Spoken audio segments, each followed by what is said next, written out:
Hi, this is Kyeland Jackson here with TLC Sports. Benjamin Spicer's joining me today. We got a lot to talk about, right? Yeah, basketball season, March Madness approaching, so a lot of basketball coming up and baseball as well. A lot of bets to hedge.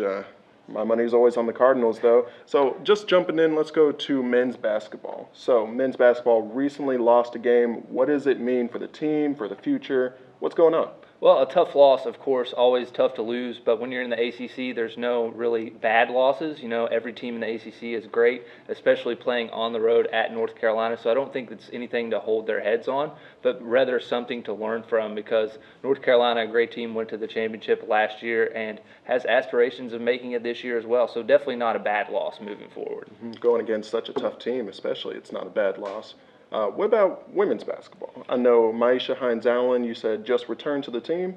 Yeah, she was injured with an undisclosed injury before the NC State game at the Yum Center, and Louisville actually lost that game. She tried to go against Notre Dame, only played a minute, and they lost that game as well. So they definitely need her back. They just beat North Carolina by 30, so opposite end of the spectrum on the women's basketball team, they blew North Carolina out. They've been looking good so far, and they've got 2 games left, and the ACC tournament starts next week. And from what I've seen, Hines-Allen has been a dominant force, just leading the women's basketball team.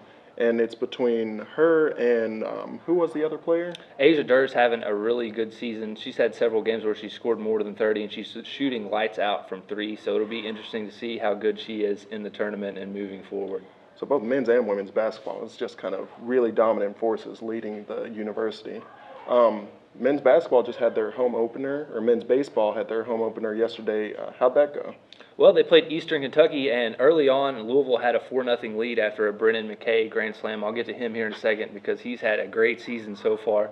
But Eastern Kentucky was able to come back. They scored 3 runs, and just when you thought it was going to be a game, Louisville exploded. They scored 15 runs, so they won 19-3, and they've just been performing great offensively so far, averaging 11.5 runs per game through 4 games. So they've looked great so far.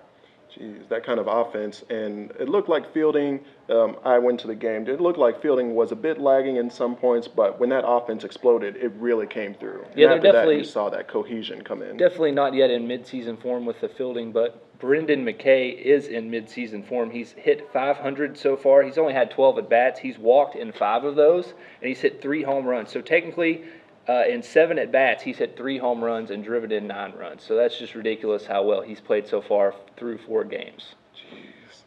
Well, it's just all around just really great news. A bit less bad news, or less good news in this case, the women's lacrosse team. Can you go a bit more into that, the most recent game? Well, they were ranked entering the season, and they lost to Denver earlier this week. They rebounded, though, against Vanderbilt yesterday. They had a buzzer-beater goal, I guess you could say, with 4 seconds left. Hannah Koloski scored that one. She has 18 points this season, and then Megan Severson's playing well as well with 21 points this season. So the lacrosse team did suffer a loss, but they were able to bounce back heading into conference play coming up here soon.